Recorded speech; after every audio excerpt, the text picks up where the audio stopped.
ஒரு அழகான காட்டில் ஒரு பெரிய சிங்கம் ராஜாவாக வாழ்ந்து வந்தது.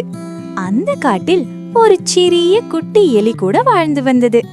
ஒரு நாள் சிங்கம் பெரிய மரத்தின் கீழ் ஓய்வாக தூங்கிக் கொண்டிருந்தது. அந்த நேரத்தில் குட்டி எலி விளையாடிக் கொண்டே சிங்கத்தின் மேலே ஏறிவிட்டது. சிங்கம் கோபமாக விழித்தது. யாரது என்று கர்ஜித்தது. சிங்கம் எலியை பிடித்து, இப்போ உன்னை சாப்பிடலாமா என்று கேட்டது. அந்த குட்டி எலி பயத்துடன் சொன்னது, ஐயா சிங்கராஜா, நான் சின்னவன்தான். ஆனா ஒரு நாள் நான் உங்களுக்கு உதவுவேன். தயவு செய்து என்னை விடுங்கள். சிங்கம் சிரித்தது. இது சின்ன எலி என்ன உதவி செய்ய போகுது என்றாலும் கருணையுடன் எலியை விட்டுவிட்டது.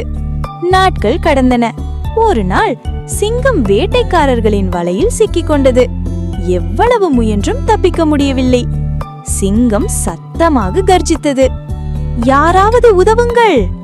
அந்த சத்தத்தை கேட்ட குட்டி எலி ஓடி வந்தது. சிங்கத்தை பார்த்ததும் இதுதான் என் வாய்ப்பு என்று நினைத்தது.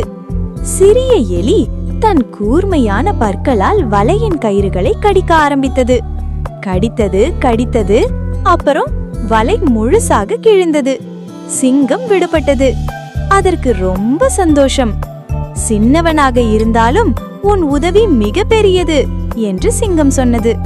அந்த நாளிலிருந்து சிங்கமும் எலியும் நல்ல நண்பர்களாக வாழ்ந்தார்கள்.